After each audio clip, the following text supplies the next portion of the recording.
Could the Dallas Mavericks trade Anthony Davis to the Atlanta Hawks? Since Anthony Davis is in nonstop trade rumors right now, I'm going to try a new series, either until I get it done or until Anthony Davis is traded, of coming up with 2 to 3 different trades from every team in the NBA to acquire Anthony Davis. And today, we're going to start with the Atlanta Hawks. Now, important note here, all these trades are legal, at least according to the Fanspo trade machine, which I think is usually pretty accurate. This first one, it's pretty simple. Star for star, Trey Young for Anthony Davis. Why does Dallas do this? Dallas has a top 3 defense right now in terms of defensive rating, but their offense is close to last in the league. And if they just had a normal point guard or an above average point guard that could set up their team, I think they'd be better than they are right now. And Trey Young could be that, could hold down the ship while Kyrie Irving is out. Now, when Kyrie Irving comes back, that could be a different story. But if there's any team that could cover up for a defensive backcourt of Trey Young and Kyrie Irving, it's Cooper Flagg, PJ Washington, and Derek Lively being the 3 guys on the back line. Why does Atlanta do this? It's tricky because this puts Anthony Davis next to Kristaps Porziņģis in the front court. Onyeka Okongwu probably takes a back seat. And when healthy, a KP-AD front court would be insane. But that's probably the most injury-prone front court in the league if that trade were to happen. I think this would only happen if Trey Young says, I'm done in Atlanta, I want out. And there have been rumbles of him not being the happiest person in the world in Atlanta. And I think Dallas only does this if they're like, we need the best player available. And I think Trey Young is the most realistic, best player you could get in a trade. Draft picks, everything else is a totally different conversation. But this one is just a swap for swap, Trey for AD. The second trade would send Anthony Davis to Atlanta and would bring back Kristaps Porziņģis to Dallas, Nickeil Alexander-Walker, and the real prize here would be 2 first-round picks, a 2026 and a 2027 first. Remember, Dallas doesn't have a 2027 first-round pick right now. This would give them the opportunity to get back in the draft. Now, those draft picks have a ton of heavy protections on them. I don't even fully understand them, so it wouldn't be just like getting Atlanta's pick. It would be somebody else's pick who swapped it with somebody else and yada, yada, yada.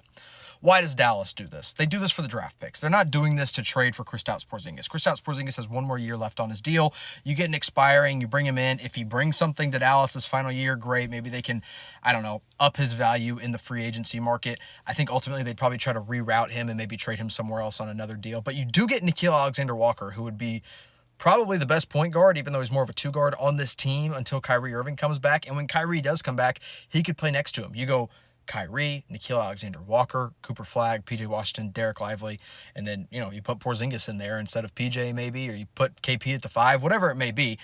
But the prize here is not the players. The prize here is 2 first-round picks, and you agree to take on Porzingis, who can't stay healthy per usual, and then you actually bring in a useful player, Nickeil Alexander-Walker. Atlanta swaps out Porzingis for Anthony Davis. They have Trey Young, Anthony Davis, Jalen Johnson, Onyeka Okongwu. If healthy, Atlanta could, again, take another step forward in the Eastern Conference. I think they've already taken a step forward in the East, but if you go Trey, Dyson Daniels, Jalen Johnson, Onyeka Okongwu, and Anthony Davis, I think it's a pretty strong 5 for Atlanta. It's just a matter of, would they be willing to give up the picks and Alexander Walker? I don't think getting Porzingis would be a challenge. I think they'd be fine moving on from him. But 2 draft picks, I don't know who'd say no in that one. The third trade that I came up with sends Anthony Davis and Daniel Gafford to the Atlanta Hawks. Now, the return here would be a really sweet package for Dallas. I don't think Atlanta would do this one, but this would be a dream come true if you're a Mavericks fan. You take on Kristaps Porziņģis again. He kind of has to be involved just to make the money work, but you get Jalen Johnson back in the deal and a 2027 first-round pick. I think Gafford could fetch 1 to 2 first-round picks on his own, and then you throw in Anthony Davis, and then you agree to take on Kristaps Porziņģis. I think you could entice them, but Jalen Johnson is a star in the making, like a future all-star potential. But man, if Dallas got Jalen Johnson and you put Jalen Johnson in, either the 3 or the 4 role, and then PJ is a super 6 man, and you get a 2027 first, I think this would be a no-brainer for Dallas. Obviously, it would hurt to give up Gafford, but this also frees up a little bit of room in the big man rotation for Dallas because now Gafford's gone, you trade out Anthony Davis, and then you get Porzingis and Jalen Johnson back. Could be a lot of fun. Does Atlanta do this one? Maybe. Gafford would be an amazing backup big man to Onyeka Okongwu, could probably start as well. And then you still have Anthony Davis in there. You plug him in. I could see Atlanta liking this trade if they like Anthony Davis enough, but I don't think they'd be willing to give up Jalen Johnson. So out of those 3 trades, which one would you do as a Mavs fan? If you're a Hawks fan watching, which one would you do, if any of them?